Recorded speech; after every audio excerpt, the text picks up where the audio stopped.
Guys हामी चाहिँ अहिले जाँदैछौँ दिदीबहिनीको रुम। म पहिला पनि आएको तर बाटो बिर्सेर छैन। आइरहेको छ यहाँ र पनि बाटो बिर्सिन्छौ।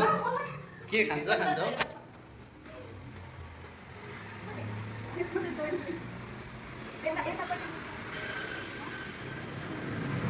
फाइनली हामी चाहिँ आइपुगिसकेको छौँ दिदीबहिनीको बेडमा। चाहिँ नानी सुतिरहेको रहेछ, नानी चलाइरहेको रहेछ। म चाहिँ नानी चलाइभन्दा पहिला हेलो छोरो छुने बानी छ। हेलो चिन्ने छोरो मात्र छुन्छु नानी।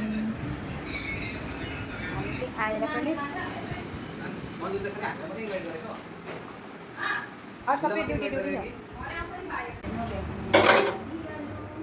लु है, यहाँ चाहिँ हाम्रो दिदीले आज विजय दशमीको उपलक्ष्यमा सेलरोटी बनाउनु हुँदैछ। यहाँ दिदीले आज हामीलाई दिदीले इन्भाइट गर्नुभएको। ह्याप्पी दशमी भनिदिनु न अन्त। ह्याप्पी दशमी सबैजनाहरूलाई। दामी एकदम दामी दामी बनाउनुहुन्छ दिदीले चाहिँ रोटी। किन कालो आएको? मैले ब्राइटनेस कम्ती गरेको छु नि त। सबैको दसैँ सकिसक्यो होला। टिका हाम्रो त भर्खर स्टार्ट हुनु आँटेको छ। सबैतिर भ्याएर आउनुपर्छ भन्नु पनि भएको छैन। ड्युटी दिनभरि ड्युटी गरेर आएको।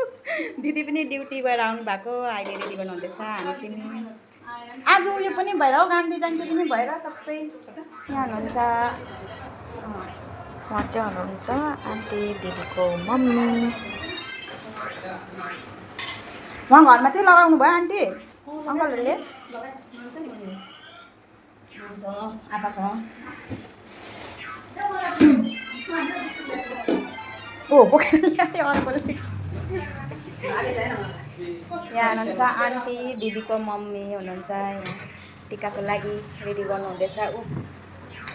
उसको त यहाँ जहाँ कपाल छैन त्यससम्म टिका लगाइदिनु दिदी। उसको त त्यो पदमको जति टिका लगाउनुको लागि कपाल पुरा उयो गर्छ नि।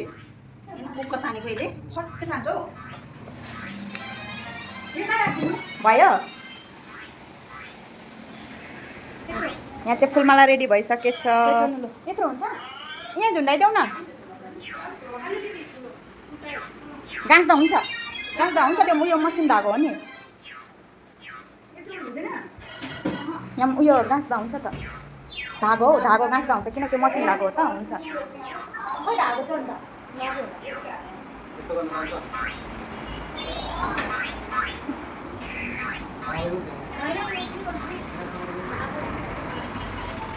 दिदीको रुमबाट चाहिँ यस्तो देखिन्छ है। हेर्नुहोस् है, हामी चाहिँ अहिले दिदीबहिनीको रुममा आएको छु। दिउँसो चाहिँ हामी भ्याएन।